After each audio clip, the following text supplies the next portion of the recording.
12ஆம் வகுப்பு இயல் 2லிருந்து ஒரு இலக்கண பகுதியை நம்ம பார்க்க போகிறோம்.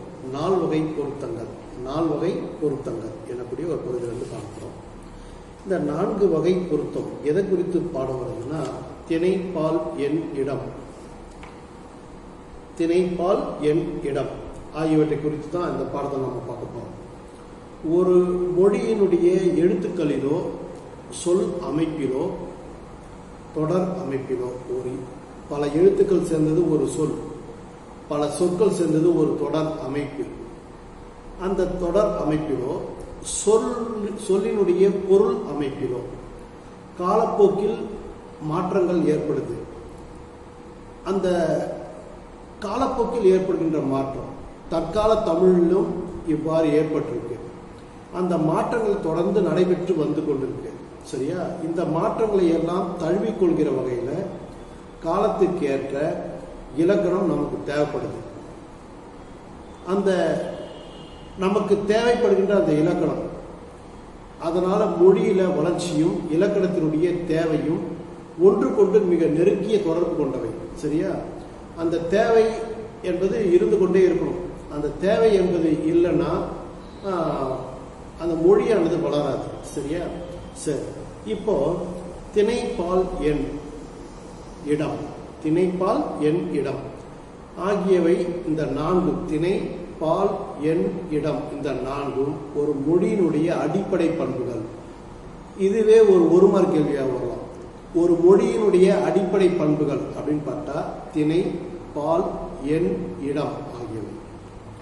சரி, இவை ஒரு சொற்றொடர் அமைப்பை விளங்கிக் கொள்வதற்கு பயன்படுத்துவதற்கு உதவும். ஒரு சொற்றொடர் அமைப்பு, அதில் அந்த சொற்றொடரை நாம பிரித்து பார்த்தா அதில் திணை தெரியும், பால் தெரியும், எண் தெரியும், இடம் தெரியும். சரியா? சரி, தமிழ் மொழியில பெயர் சொற்களும் வினை சொற்களும், பெயரை குறித்து வரக்கூடிய சொற்கள் பெயர் சொற்கள், வினையை குறித்து வர சொற்கள் வினை சொற்கள். இப்போ பெயர் சொற்களும் வினை சொற்களும் திணை பால் எண் ஆகியவற்றை உணர்த்துது. திணைப்பால் எண் ஆகின்ற 3 பொருட்களையும் உணர்த்துது. எழுவாய் உள்ள தொடர்ல, எழுவாய்ன்றது சப்ஜெக்ட், யார் வேலை செய்யறானோ, யார் படிக்கிறானோ, யார் எழுதுறானோ அவனைத்தான் நம்ம உதாரணமா சொல்றோம் இல்லையா, அவன் தான் சப்ஜெக்ட். இல்லை யார் எந்த வேலையை செய்யறானோ அவன் பேரை குறிப்பிட்டு வந்ததுன்னா அதான் எழுவாய். இந்த எழுவாய் உள்ள தொடர்கள்ல அதனுடைய வினைமுற்று எப்படி இருக்கணும்? எழுவாயுடன் திணை பால் எண் இடம் ஆகிய 4 வகை பொருத்தங்கள் உடையதாய் அமைது. எழுவாய் இல்லாத தொடர்ல திணை பால் எண் ஆகியவற்றை உணர்த்தும் சொன்னேன். எழுவாயோடு இருக்கக்கூடிய சொற்றொடர்ல திணை பால் எண் இடம் ஆகிய 4 வகை பொருத்தங்கள் உடையதாக அந்த தொடரானது அமையும். பெரும்பாலான தொடர்கள்ல எழுவாயை வைத்துக் கொண்டே வினைமுற்றினுடைய திணை பால் எண் ஆகியவற்றை சொல்லிடலாம். குறிப்பாக முருகன் நூலகம் சென்றான் என்ற ஒரு உதாரணத்தை நாம் எடுத்துப்போம். இப்போ முருகன் என்னக்கூடிய எழுவாய், அது என்னது? திணையை சொல்லுது. திணை என்னது? உயர்திணை அல்லது அக்ரிணை. இப்போ முருகன் என்பவன் உயர்திணை என்மனார் மக்கள் சுட்டே, அதாவது மக்கள், தேவர், அரக்கன், கடவுள், அது போன்ற மற்ற ஏனைய மனித உருவங்கள் கொண்டது எல்லாமே உயர்திணை. சரியா? மற்றவை அனைத்தும் அக்ரிணை. விலங்கு, ஆடு, மாடு, கழுத, குதிரை, மலை, மேடு, பள்ளம், குள்ளம் எல்லாமே என்னது? அக்ரிணையில் வருது. சரியா? இப்போ முருகன் நூலகம் சென்றான். முருகன் என்பது எழுவாய், சப்ஜெக்ட். நூலகம் என்பது அது ஒரு பயனிலை. சென்றான், நூலகத்துக்கு எதுக்கு போவான்? படிக்கிறதுக்கு போவான் இல்லையா? முருகன் நூலகம் சென்றான். இப்போ எழுவாய், அதன் திணை எனது? முருகன் என்பது ஒரு உயர் திணை. பால் என்பது எனது? முருகன் என்ற பெயரை கொண்டதுனால அது ஆண் பாலை குறித்து வருது. அதுக்கப்புறம் முருகன் என்பவன் யாரு? ஒருத்தன், ஒருமை. சரியா? இப்போ திணை பால் எண் ஆகிய 3ஐயும் இது உணர்த்துது. எழுவாய் முருகன் என்பதையும் உணர்த்துது. அதனால இந்த எழுவாய் தான் பெற வேண்டிய வினைமுற்றை உயர்திணை, ஆண்பால், ஒருமை, படற்கை என பொருத்தமுடன் அமையுமாறு வேண்டி நிற்குது. சரியா? இதன் மூலம் எழுவாய்க்கும் பயனிலைக்கும் நெருங்கிய இயைபு இருத்தலை நம்மளால அறிந்து கொள்ள முடியுது. சரி, திணை பாகுபாடு என்றால் என்ன அப்படின்ற மாதிரி ஒரு கேள்வி. முதல்ல திணைப்பால் என் இடம் என்றால் என்ன, அதனுடைய பொருளை விளக்குக அப்படின்னா, இப்ப திணை அப்படின்னா திணை என்பது உயர்திணை, அக்ரணி அப்படின்னு 2 வகையான திணை இருக்கு. பால், ஆண் பால், பெண் பால், பலர்பால், ஒன்றன் பால், பலவின் பால் அப்படின்னு பால் வகைகள். எண் அப்படின்னும் போது ஒருமையா பன்மையா அப்படின்னு சொல்றது. இடம் அப்படின்னும் போது தன்மையா, முன்னிலையா, படர்க்கையா அப்படின்னு 3 வகையான இடங்களை சொல்றது. சரி, இப்ப திணை பாகுபாடு அப்படின்னா உயர்திணை என்பனார் மக்கட் சுட்டே. உயர்திணை என்பவர்கள் யாரு? தேவர், இறைவன், கடவுள் அனைவரையும். சரியா? அதுக்கப்புறம் அரக்கன், நரகன், இவை எல்லாரையும் சேர்த்து உயர்திணை அப்படின்னு சொல்லலாம். அக்ரணை என்பனார் அவர் அளப்பிறவே. அவர் அளப்பிறவைன்னா இந்த மனிதர்களை, தெய்வங்களையும், அரக்கர்களையும், நரகர்களையும் தவிர்த்து மீதி அனைத்தும் எனது அக்ரணின்னு சொல்லிட்டாங்க. அவர் அளப்பிறவை என்று தொல்காப்பிய வரி ஆனது சொல் அதிகாரத்துல 1வது நூற்பா சொல்லுது. சரியா? இப்போ உலக மொழிகள் அனைத்திலும் பெயர் சொற்கள் தான் மிகுதியா இருக்கு. பெயர் சொற்கள் தான் மிகுதியாக இருக்குது. இப்போ உலக மொழிகள் அனைத்திலும் பெயர் சொற்களே மிகுதியாக உள்ளது. இது ஒரு மார்க் கேள்வி. பெயர் சொற்களை திணை அடிப்படையில் உயர்திணை பெயர், அக்ரிணை பெயர் என்று 2 வகையாக பிரிக்கலாம். இது ஒரு 2 மார்க் கேள்வி. பெயர் சொற்களை திணை அடிப்படையில் பிரிக்க, பெயர் சொற்களை திணை அடிப்படையில் உயர்திணை பெயர், அக்ரிணை பெயர் என்று 2 வகையாக பிரிக்கலாம் அப்படின்னா, இவ்வாறு பாகுபடுத்தப்படும் முறை எல்லா மொழிகளிலும் ஒரே மாதிரி இருப்பதில்லை. சரியா? தமிழ்ல பொருட்குறிப்பை அடிப்படையாக கொண்டு 2 திணை பாகுபாடு அமைந்துள்ளது. குறிப்பாக உயர்திணை என்பனார் மக்கட் சுட்டே, அக்ரணை என்பனார் அவர் அளப்பிறவே அப்படின்னு நம்ம ஒரு நூற்பா, தொல்காப்பிய நூற்பா பார்த்தோம். இந்த தொல்காப்பிய நூற்பா மக்கள் என்று சுற்றப்படுபவர்கள் உயர்திணை, அவர் அல்லாத பிற அக்ரணை என்று கூறுது. இவ்வகை பாகுபாடு ஆங்கிலம் முதலிய பிற மொழிகள்ல கிடையாது. பிற மொழிகள்ல கிடையாது. இன்றைய தமிழில் யார், எது போன்ற வினா சொற்களை பயனிலையாக அமைத்துக் கொண்டு வேறுபாடு அறிய பயன்படுகிறது. இப்போ யார், எது போன்ற வினா சொற்களை பயனிலையாக அமைத்து திணை வேறுபாடு காட்டுக அப்படின்ற மாதிரி ஒரு கேள்வி வரும். அங்கே நடப்பது யார், ஆனா பெண்ணா அப்படின்னா அது உயர்திணையை குறித்த கேள்வியா இருக்கு. அங்கே நடப்பது எது, ஆடா மாடா அப்படின்னும் போது எதுன்னும் போது அக்னியை குறிப்பதாக வருது. என்ன தொடர்ல பொருட்குறிப்பினுடைய அடிப்படையில் யார் என்ற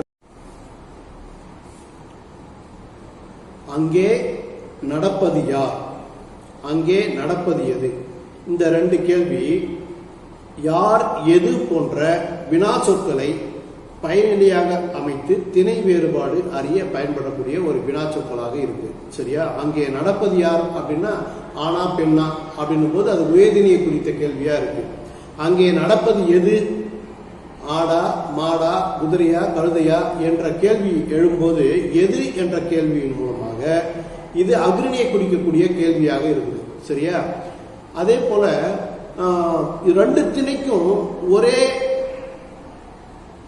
எழுவாயை அமைத்து சொல்லும் மாதிரியாக வார்த்தைகளும் இருக்கு. ஒரே பெயர்ச்சொற்களை சொல்ற மாதிரி இருக்கு. குழந்தை, கதிரவன் போன்றவை 2 திணைக்கும் பொதுவாக வரக்கூடிய பெயர்கள். சரியா? குழந்தை, கதிரவன். இப்போ குழந்தை சிரித்தான்னு சொல்லலாம், குழந்தை சிரித்ததுன்னு சொல்லலாம், கதிரவன் உதித்தான்னு சொல்லலாம், கதிரவன் உதித்தது என்று சொல்லலாம். அப்போ 2 திணைக்கும் உயர்திணைக்கும் அக்ரணிக்கும் பொதுவாக வரும் பெயர்கள் அப்படின்னா அது ஒரு கேள்வி. குழந்தை, கதிரவன், இது ஒரு உதாரணம். இது 2 மார்க் கேள்வியில வரும், இல்ல 1 மார்க் கேள்வியிலையும் வரலாம். பேச்சு வழக்கில் அக்ரிணை முடிவை பெற்று வருவதே வழக்கத்துல நாம பயன்படுத்துவோம். அக்கா அக்கா வந்ததாடா அப்படின்னு கேட்கிறாருன்னா அக்கா வந்ததா அப்படின்னு கேட்டா வந்ததா அப்படின்னா அக்ரிணை. அது பசுமாடு வந்துடுச்சா அப்படின்னு கேட்கிற மாதிரியே அக்கா வந்ததா அப்படின்னு நம்ம கேட்கறாங்க இப்ப வழக்கத்துல. அப்போ அக்ரிணை முடிவை பெற்று வருவது இன்றைக்கு வழக்கத்தில் நம்ம பயன்படுத்தக்கூடிய சொற்றொடர்ல உயர்திணையை அக்ரிணியாக நம்ம பயன்படுத்தக்கூடிய சொற்கள் நம்ம நிறைய பயன்படுத்துறோம். சரியா? அது போல பால் பாகுபாடு தமிழ்ல பால் பகுப்பு இலக்கண அடிப்படையிலேயே அமைஞ்சிருக்கு. தமிழ்ல பால் பகுப்பு இலக்கண அடிப்படையிலேயே அமைஞ்சிருக்கு. இப்ப தன்மைனா என்னை பத்தி சொல்றது, முன்னிலைனா எதுல நிக்கிறவனை பத்தி சொல்றது, படற்கைனா எங்கோ தூரத்துல இருக்கிறவனை பத்தி சொல்றது. இப்ப தன்மை, முன்னிலை, படற்கை. சரியா? இப்ப தன்மை முன்னிலை இடத்தை தவிர தமிழ்ல உள்ள பெயர்கள் படற்கை இடத்துல வரும். தன்மை முன்னிலை தவிர தொலைவில் இருக்கக்கூடிய பொருட்களை படற்கை இடத்துல வரும். இப்ப பயனிலை விகுதிகளான பயனிலை விகுதிகள் அப்படின்னு என்னது? வந்தனர், சென்றனர், சென்றான், போனான், சென்றது, வந்தது, போனது அப்படின்னு ஆண், ஆள், ஆர், அது, அன் முதலிய பால் பகுப்பை காட்டக்கூடிய பயனிலை விகுதிகள் இருக்கு இல்லையா, அவையெல்லாம் பழந்தமிழர் ஐம்பால்களுள் பலர்பால் சொல் பன்மையிலும் உயர்வு கருதி சில வேளைகளில் ஒருமையிலும் வருவதுண்டு. இதை எப்படி சொல்லலாம்னா, தமிழில் பால் பகுப்பு இலக்கண அடிப்படையில் அமைஞ்சிருக்கு. அது நான் சொல்லிட்டேன். தன்மை, முன்னிலை, படற்கை அப்படின்னு 3 வகையான இடம் இருக்கு இல்லையா. இப்ப தன்மை முன்னிலை, தன்மை முன்னிலை இடத்தை தவிர தமிழில் உள்ள பெயர்கள் படற்கை இடத்துல வரக்கூடியதாக இருக்கும். படற்கை இடத்துல வரக்கூடியதாக இருக்கு. அதுக்கு வரக்கூடிய பயனிலை விகுதிகளான ஆண், சென்றான், சென்றாள், ஆள், ஆர், சென்றனர், சென்றார், சென்றது, சென்றான் அப்படின்ற மாதிரி முதலியவை பால் பகுப்பை காட்டக்கூடிய பயனிலை விகுதிகள் இல்லையா. இதெல்லாம் படற்கை இடத்துல வர மாதிரி இருக்கு இன்றைய தமிழ்ல. பழந்தமிழ்ல ஐம்பால்களுள் ஐம்பால்கள் இருக்கு இல்லையா, ஐம்பால்கள்ல பலர்பால் சொல் பன்மையிலும் பலர்பால் சொல் பன்மையிலும் உயர்வு கருதி சில வேலைகளில் ஒருமையிலும் பயன்படுத்துறாங்க. குறிப்பா மாணவர் வந்தனர், மாணவர்கள் வந்தனர் அப்படின்னா ரைட்டு, மாணவர் வந்தனர். இப்ப மாணவர் அப்படின்னா ஆண் பெண் அப்படின்ற 2 பாலையும் குறிப்பதனால அது பன்மை. வந்தனர் அர் என்ற விகுதியை பெற்று வருவதனால அது பன்மை. ஆசிரியர் வந்தார் உயர்வு கருதி வர்றதுனால வந்தார் அப்படின்ற ஒருமையில வருது. இக்கால தமிழ்ல பலர்பாலை உணர்த்தக்கூடிய சொல் பன்மை பொருளை உணர்த்தாமல் பலர்பாலை உணர்த்தக்கூடிய சொல் என்னது? ஆண், ஆள், ஆர், அது, அன் இல்லையா. அதுல பன்மை பொருளை உணர்த்தாமல் ஒருமை பொருளை மட்டுமே உணர்த்துகிறது. பன்மை பொருளை உணர்த்துவதற்கு கல் என்னும் விகுதியை தான் நம்ம பெரும் பகுதி பயன்படுத்துறோம். அவர் வந்தார் என்பது ஒருமை, அவர்கள் வந்தார்கள் என்பது பன்மை. 2 இடத்துல கல் விகுதியை பயன்படுத்துறோம். சரியா? சரி. தமிழ்ல உயர்திணையில் ஆண்பாலுக்கும் உயர்திணையில் ஆண்பாலுக்கும் பெண்பாலுக்கும் உரிய பொது பெயர்கள் உண்டு. தமிழ்ல உயர்திணையில ஆண்பாலுக்கும் பெண்பாலுக்கும் பொது பெயர்கள் உண்டு. இப்பெயர்கள் தொடர்கள்ல அமையும் போது வினைமுற்றை பொறுத்தே பால் அறியப்படுது. பால் அறியப்படுது. இப்ப தங்கமணி, இதை ஆணையும் சொல்லலாம் பெண்ணையும் சொல்லலாம். தங்கமணி, தங்கமணி பாடினான் அப்படின்னா ஆணை குறிக்குது. தங்கமணி பாடினாள் அப்படின்னா பெண்பாலை குறிக்குது. சரியா? இப்ப தமிழ்ல உயர்திணையில் ஆண்பாலுக்கும் பெண்பாலுக்கும் உரிய புது பெயர்களும் உண்டு என்ற சொற்றொடர் உண்மையாயிடுச்சா? இந்த பெயர்கள் தொடர்கள்ல அமையும் போது வினைமுற்றை பொறுத்தே பால் அறியப்படுது. வினைமுற்று எப்படி? பாடினான், பாடினாள். இப்போ ஆண் அப்படின்னும் போது நாம தங்கமணி என்பவன் ஆண் அப்படின்னு அறியணும்.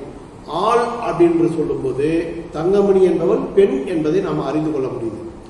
இந்த பால் காட்டும் விகுதிகள் இன்றியும் அந்த பால் காட்டும் விகுதிகளே வரலனாலும் உயர்திணை பெயர் சொற்கள் தத்தம் பாலை உணர்த்துது. எப்படி அப்படின்னா தம்பி, தங்கை. இப்ப தம்பின்னு யாரை சொல்லுவோம்? ஒரு ஆணை தான் சொல்லுவோம்.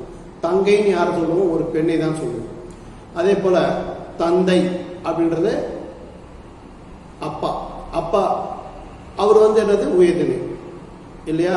தாய் என்பது சாரி நான் எப்படி சொல்றேன்னா, தந்தை என்பது ஆணை குறிக்கிறது, தாய் என்பது பெண்ணை குறிக்கிறது. இப்போ உயர்திணை பெயர் சொற்கள் தத்தம் பாலை உணர்த்துது. எது இல்லாம? பால் காட்டும் விகுதிகள் இன்றி. பால் காட்டும் விகுதிகள் இன்றி. இப்ப ஆண், ஆர் எனக்கூடிய பால் காட்டும் விகுதிகள் இல்ல. இருந்த போதும் தம்பி என்பதை ஆண்பால் என்றும் தங்கை என்பதை பெண்பால் என்றும் உணர்த்தது. தந்தை என்பதை ஆண்பால் என்றும் தாய் என்பதை பெண்பால் என்றும் உணர்த்தது. இப்போ அஃறிணை எழுவாயில அஃறிணை எழுவாய் அஃறிணை பொருள் அப்படின்னா என்ன அர்த்தம்? மனிதர் அல்லாத பிறவற்றவை அஃறிணை சொல்றாங்க. இப்ப அஃறிணை எழுவாயில ஆண் பெண் பகுப்பு முறையில பகுப்பு முறை மரபில் இருந்தாலும் ஆண் பெண் பகுப்பு முறை மரபுல இருந்தாலும் வினைமுற்றில் அவற்றை வேறுபடுத்தும் பால் காட்டும் விகுதிகள் இல்லை. வினைமுற்றில பால் காட்டும் விகுதிகள் இல்லை. எனவே ஒருமை பன்மை அடிப்படையில் தான் ஒன்றன் பால் பலவின் பால் என்பன அறியப்படுது.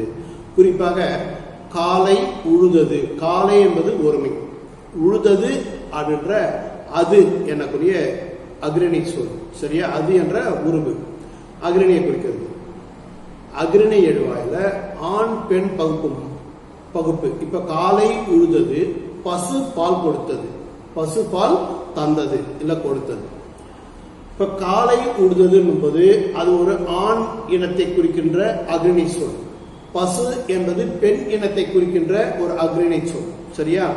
ஆகிய தொடர்கள்ல காலை ஆண் பாலாக பசு பெண் பாலாக இன்னைக்கு நாம பயன்படுத்திடுவோம்.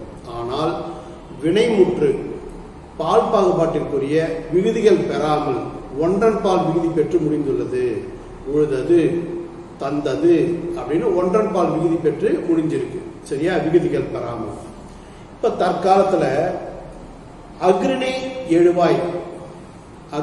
எழுவாய் மாற்றம் அடைஞ்சிருக்கு. மாற்றினத்தில் பெண்பாலை குறிக்க பசு என்ற சொல்ல பயன்படுத்துறோம். ஆண்பாலை குறிக்க காளை மாடு இல்ல எருது என்ற சொல்ல பயன்படுத்துறாங்க. பிற விலங்குகளை குறிக்க ஆண் குரங்கு, பெண் குரங்கு என்ற எழுவாய் பொது பெயருடன், ஆண் பெண் என்பது பொது பெயர். சரியா? அந்த பொது பெயருடன் பாகுபாட்டு பெயர்கள் முன் சேர்த்து வழங்கப்படுது. இந்த பொது பெயரை பாகுபாட்டு பெயரோடு சேர்த்து முன் சேர்த்து வழங்கப்படுது. சரியா? சரி, அதுக்கு அடுத்ததாக எண் பாகுபாடு. எண்ல எத்தகைய பாகுபாடு இருக்கு? இக்கால தமிழ்ல உயர்திணை பன்மை பெயர்கள் பன்மை விகுதி பெற்று வருகின்றன. உயர்திணை பன்மை பெயர்கள். இப்போ பன்மை பெயர்கள் அப்படின்னா கல் விகுதி பெறுது இல்லையா? அந்த கல் என விகுதி பன்மை விகுதி பெற்று வருது. எப்படின்னு சொல்றாங்க? உயர்திணை பன்மை பெயர்கள் பன்மை விகுதி பெற்று வருது. இப்போ இரண்டு என்பது ஒருமை இல்லை, பன்மை. 1, 2 அப்படின்றது என்னது? பன்மை. இந்த பன்மை பெயர்கள் பன்மை விகுதி பெற்று இந்த உயர்திணை பன்மை பெயர்கள் மனிதன் அப்படின்றது உயர்திணை, மனிதன் என்பதன் உயர்திணை. இப்ப பன்மை பெயர் அப்படின்னும் போது மனிதர்கள் என்பது பன்மை பெயர். இந்த பன்மை விகுதி பெற்று வருது. மனிதர்கள் கல் என்ன விகுதி பெற்று வருது. 2 என்பது பன்மை. 2 என்பது என்னது? பன்மை. கல் என்பது என்னது? பன்மை விகுதி. இந்த உயர்திணை பன்மை பெயர்கள் மனிதர்கள். உயர்திணை பன்மை பெயர்கள் என்பது என்னது? மனிதர்கள். பன்மை விகுதி பெற்று வருது. 2, 3 மனிதர்கள். 3 பேர் இந்த பக்கம் இரவுல நடந்து போறாங்க, யாருன்னு தெரியலப்பா அப்படின்னு சொல்றாங்கன்னு வச்சுக்க. அப்ப என்ன சொல்லலாம்? 2 மனிதர்கள், 3 மனிதர்கள் அப்படின்னும் போது எண் பாகுபாடு இக்கால தமிழ்ல உயர்திணை பன்மை பெயர்கள் பன்மை விகுதி பெற்று வருது அப்படின்றாங்க. அதுக்கு அடுத்ததாக அஃறிணை பன்மை பெயர்கள் பன்மை விகுதி பெறுவது கட்டாயம் இல்லை. இப்ப 10 தேங்காய், 10 தேங்காய்கள் அப்படின்னு சொல்லணும். அப்படிதானே சொல்லணும். ஆனா இப்ப வழக்கத்துல நம்ம 10 தேங்காய்கள் சொல்றோமா? இல்ல. 10 தேங்காய், 5 வாழைப்பழம், 2 வெத்தலைப்பாக்கு அப்படின்னு நம்ம சொல்றோம் இல்லையா?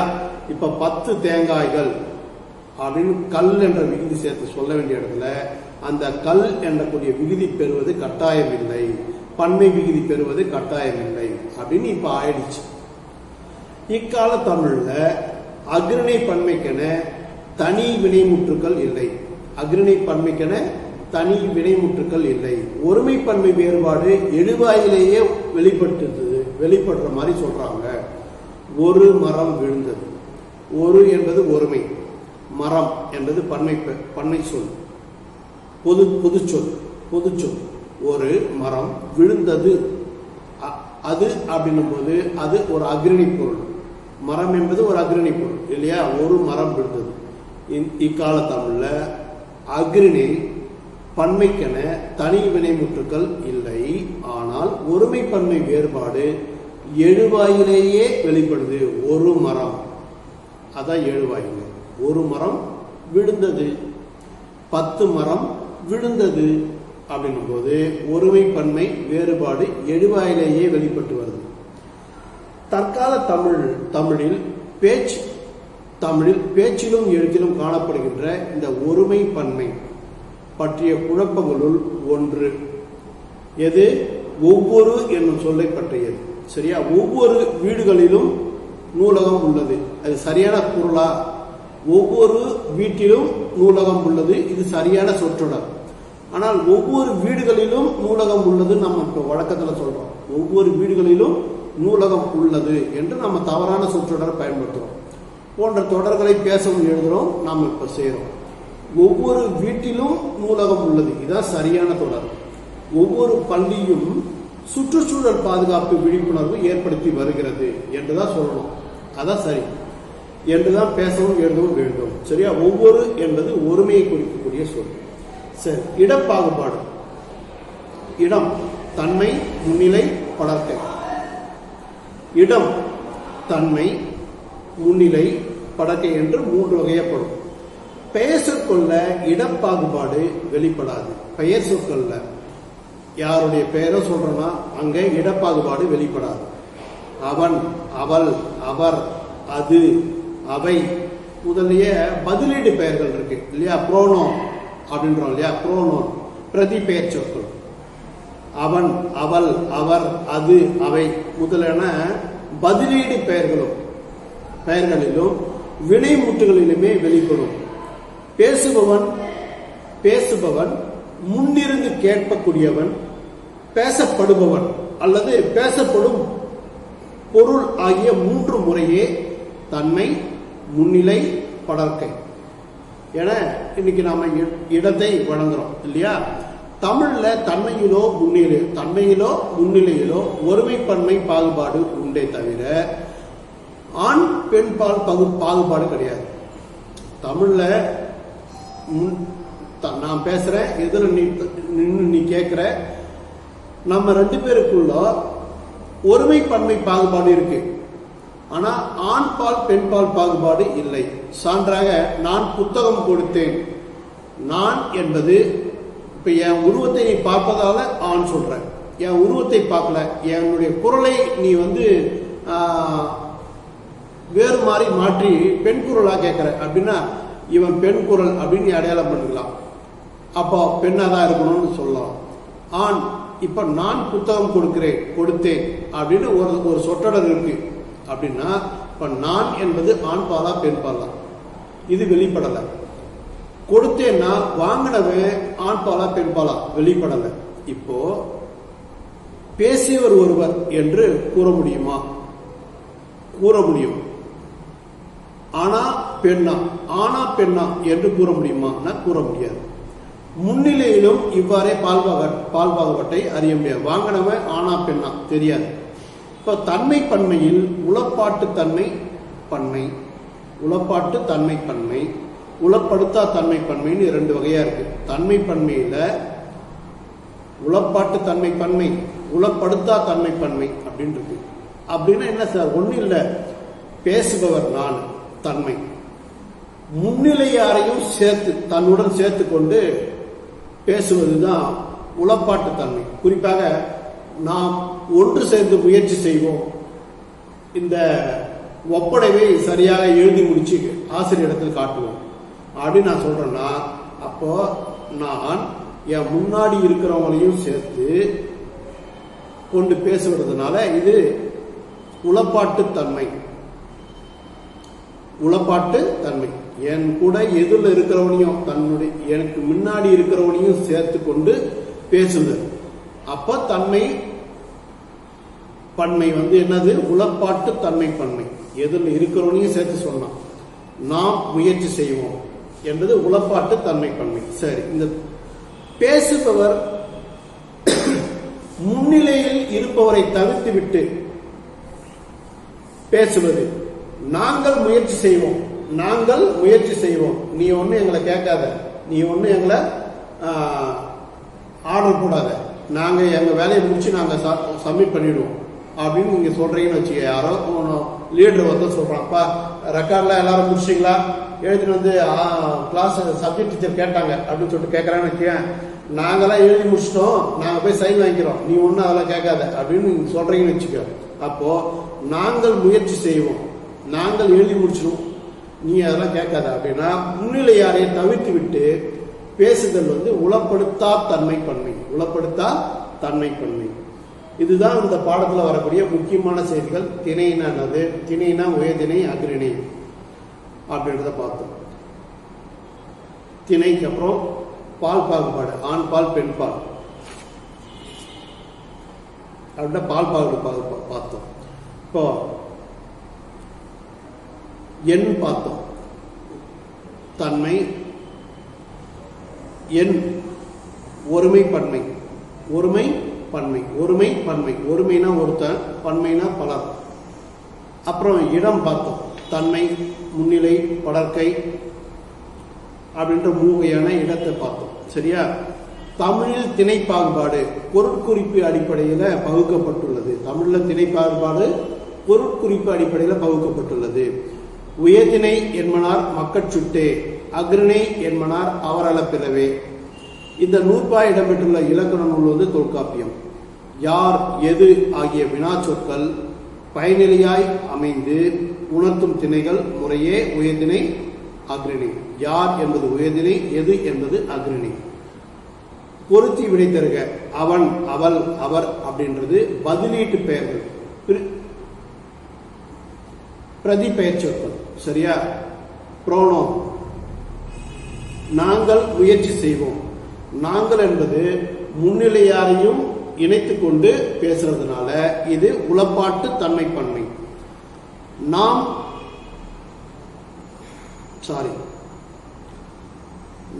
முயற்சி செய்வோம்ன்றது உளப்பாட்டு தன்மை பன்மை. நாம் முயற்சி செய்வோம், முன்னிலையாரையும் சேர்த்து கொண்டு பேசுறதுனால இது நாம் முயற்சி செய்வோம் என்பது உளப்பாட்டு தன்மை பன்மை. முன்னிலையாரை தவிர்த்து விட்டு, கேட்பவனை தவிர்த்து விட்டு எங்களை மட்டுமே இணைத்துக் கொண்டு பேசுதல். நாங்கள் முயற்சி செய்வோம், நீ எங்களை கேட்க தேவை அப்படின்றோம் இல்லையா? அப்போ வந்து உளப்படுத்தா தன்மை பன்மை. நாங்கள், நாம் என்பது தன்மை பன்மை பெயர்கள். நாங்கள், நாம் என்பது தன்மை பன்மை பெயர்கள். மொழியினுடைய சொற்றொடர் அமைப்பை விளங்கிக் கொள்வதற்கும் பயன்படுத்துவதற்கும் உதவுவது திணை, பால், எண், இடம். சரியா? உயர்திணை பன்மை பெயர்கள் பன்மை விகுதி பெறுமாறு 2 தொடர்களை எழுதுக. 2 மனிதர்கள் வந்தனர், 4 விளையாட்டு வீரர்கள் வெற்றி பெற்றனர் அப்படின்னு சொல்றோம் இல்லையா? அதான் உயர்திணை பன்மை பெயர்கள் விகுதி பெற்று வருமாறு 2 தொடர்கள் எழுதுக. 2 மனிதர்கள் வந்தனர், 4 விளையாட்டு வீரர்கள் வெற்றி பெற்றனர் அப்படின்னு சொல்லக்கூடிய சொற்றொடர். நன்றி மாணவர்களே. ஈஜிஎஸ் தமிழ் சேனல்ல இன்று 2ஆம் இயல் 4 வகை பொருத்தங்கள் என்ற பகுதியை பார்த்து முடிச்சாச்சு.